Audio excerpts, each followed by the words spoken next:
decided to make a few videos about my experience with my first baby. I am pregnant right now. If you guys have never seen any of my videos, I am almost 31 weeks pregnant tomorrow. And so it's a bit overdue for my first labor and delivery story, but I did post a labor blog where I posted my birth video and all that stuff. But in this video, I wanted to address specifically my experience, with an epidural. And originally my mindset going into birth was, if I needed to get the epidural, that was okay. I had decided that. And if I didn't need to get the epidural, that was okay too. Even better. Great. And so I told my nurses when I was in the hospital, they asked me, what is your birth plan? And I said, I want to go as long as I can without the epidural, but if I do want it, you can go ahead and give it to me. I don't want to be pressured, but if I do need it, I will accept the epidural. And if you guys don't know what an epidural is, it's basically a needle they put in your spine, and it's to basically numb from the waist down so you don't have to feel, or stomach down so you don't have to feel contractions in a painful way. You feel it in a pressure way, so you know that they're still happening, but you can feel the pressure.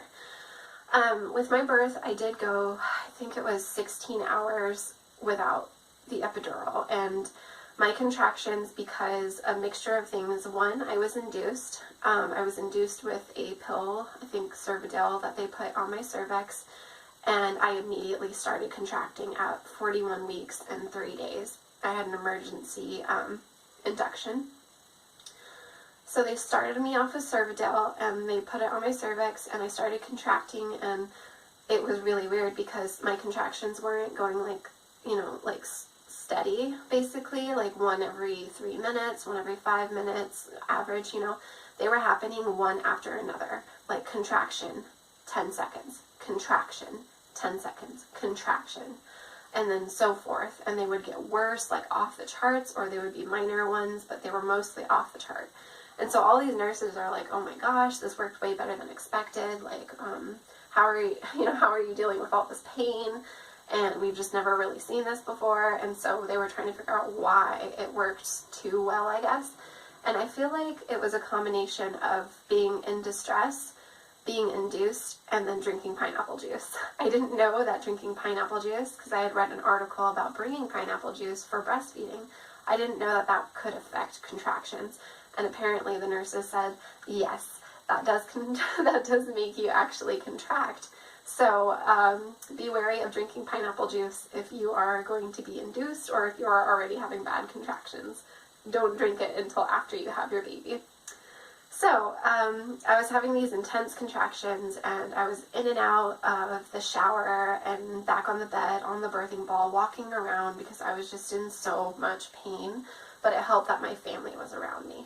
I did get, it's not Tylenol, but it's a shot that they give you to basically ease the pain but not take it away, and the shot is supposed to make it easier on you. I did get that, and I would say it helped a little bit, but honestly it just kind of makes you feel like you're intoxicated. But it did help a little bit. It helped me relax, and I knew I wasn't dilating at all because I wasn't relaxing. My body hurt so much, and those contractions never gave me a minute to breathe.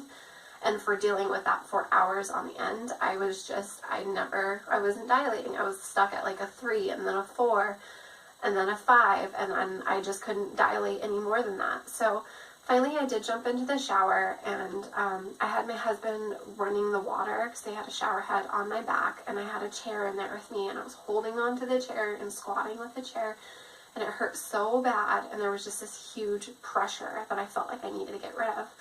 So I finally got out of the shower, and I was dead set. I was like, okay, I'm getting the epidural. I cannot do this anymore. Like, I wanted to crawl out of my body. Not to scare anybody about birth, it's just I wasn't mentally ready for that, and I was also having abnormal contractions, like not normal. And so I felt like I needed to go to the bathroom really bad. And so I got out of the shower, and then a pop in my stomach, and then a huge gush went on the floor, and I saw blood, and so I'm like, oh my gosh, am I having more bloody show? Sorry, TMI.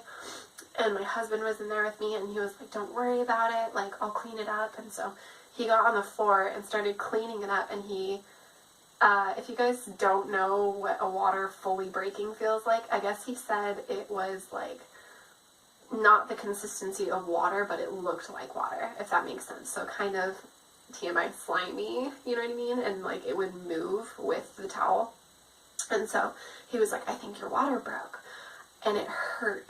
I thought I was in pain before, but after my water broke, oh my gosh, like she had fully been down there. She finally was like head ready to go.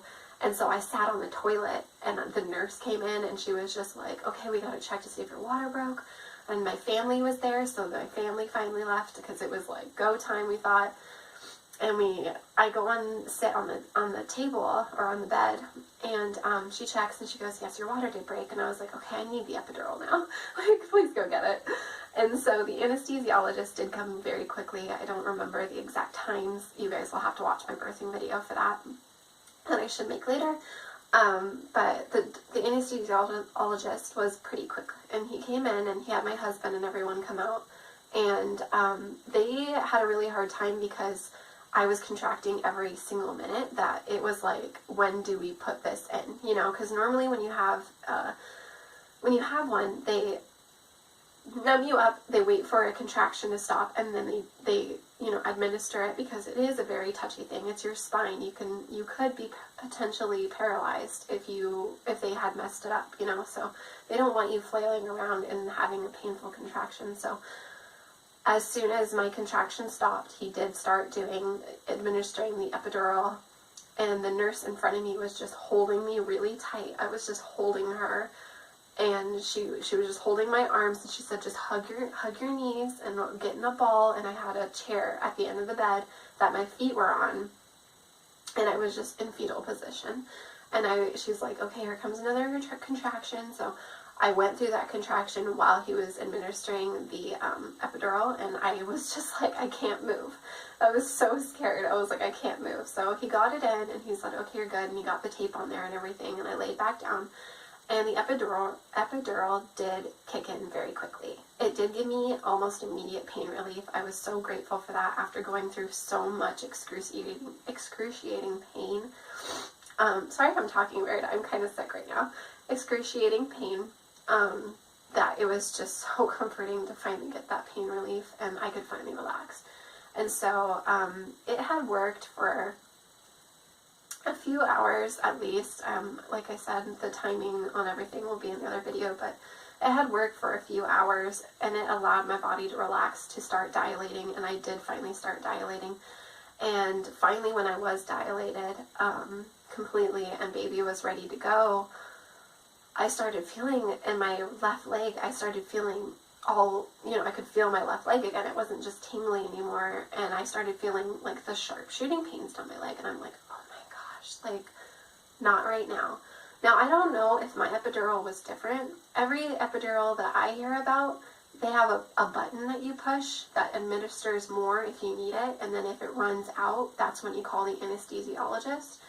I don't think I had a button, or they didn't tell me I had a button, because anytime it would wear off in between those few hours that it was working, they would call in the anesthesiologist, and he would administer more into the bag. So it wasn't like, oh, just press the button a few times and you'll be okay, or like switch sides if it's not even throughout your body. No, so that part kind of upset me, and next time I'm going to actually ask my nurse about this, if I do decide to get another epidural this time. But, so we're getting ready to go. The baby's ready to go. The nurse is there, but my doctor's not there yet. She's just now starting her shift. So the nurse and my husband helped me start pushing and start, going through the labor process. So I start pushing, and I feel everything. I'm like, can we get the anesthesiologist back in here? And she calls him on her little intercom, and she says, hey, this patient needs more, she's feeling a lot of pain right now, and she's about to give birth.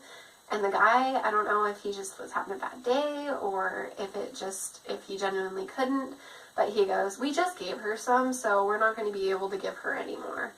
And I was like, okay. And she goes, we can wait to start pushing, but your daughter can go into distress, and you might have to get a C-section, or we can just push this baby out, and you can have her here.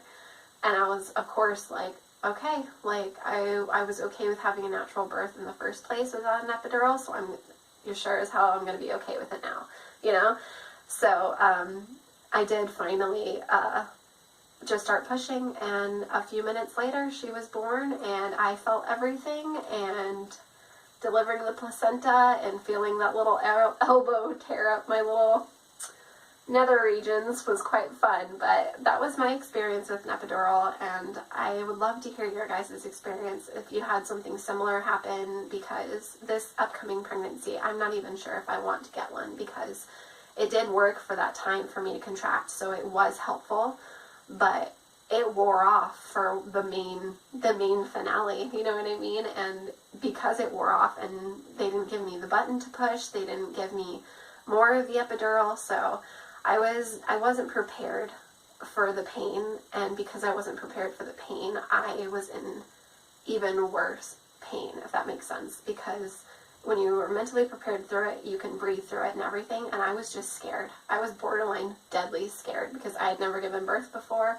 I finally was, relieved of pain, and all of a sudden it came back with a fierce vengeance, So, I don't know. That's my experience with an epidural, and I don't want to scare any moms out there. There are so many different stories. Do your research first. Always do your research. Listen to other people's, but that was my experience, and I hope that doesn't happen to you, but hopefully if something like that does happen to you, maybe you can learn something from my experience and do something different. I don't know. But thanks guys so much for watching, and this was my epidural story with baby number 1. And yeah, if you guys want to watch more videos, go ahead and subscribe and like, and I should be doing a whole section of these types of videos with my last labor.